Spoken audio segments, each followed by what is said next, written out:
The Gaugate's nerve block is indicated for pain management of a mandibular quadrant and includes the teeth and soft tissues in the entire quadrant.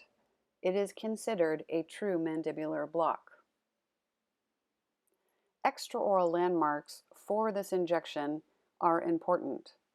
Note in the video that the patient must be able to open wide.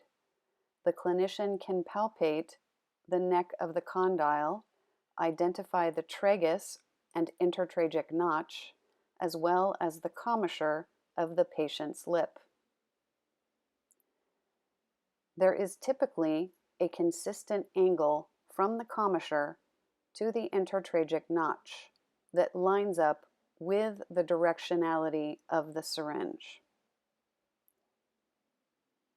Note the approximate insertion angle from the contralateral side over the premolars, distal to the second molar, at the height of the mesiolingual cusp of the second molar.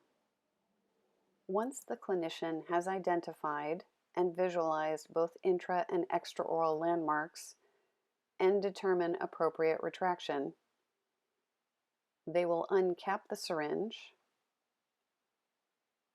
provide stability,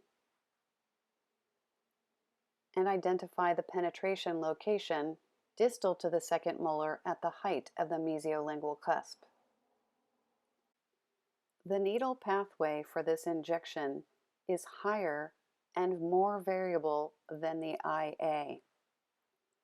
You will notice that the syringe barrel will line up with the angulation of the commissure to the intertracheal notch.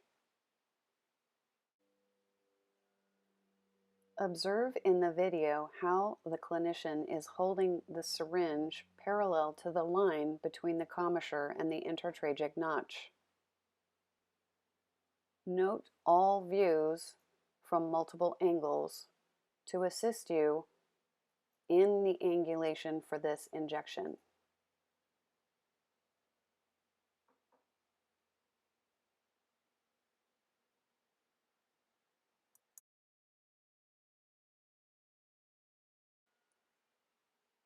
Once the clinician has deposited an entire cartridge into the appropriate location, you will place a bite block to assist with the patient remaining wide open.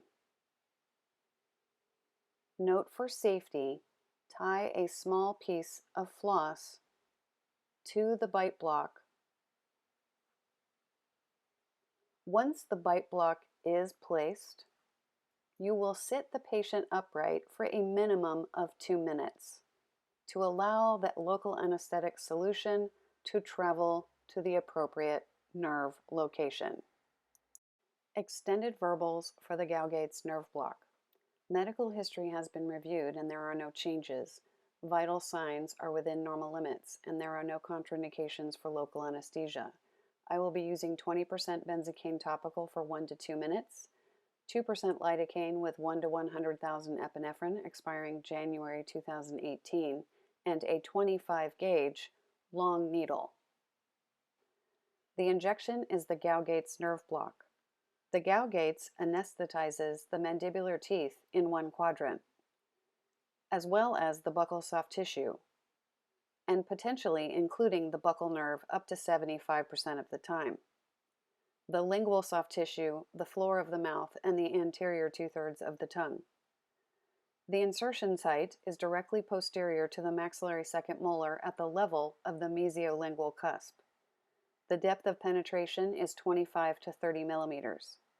The deposit site is the anterolateral surface of the neck of the condyle. The landmarks are the tragus of the ear, the labial commissure, and the mesiolingual cusp of the second molar. The pathway is contralateral, typically over the premolars, in an upward angle towards the neck of the condyle. Contact with bone is suggested to avoid complications. The dose is 1.7 milliliters. Complications may include injection into the capsule, hematoma, or trismus. During an injection, it is important to communicate with the patient. Give them positive feedback and remind them to keep their mouth wide open following the injection. With faculty, state when you have reached your landmark. State when you are aspirating and the results of your aspiration twice. Also state when you are prepared to start depositing solution.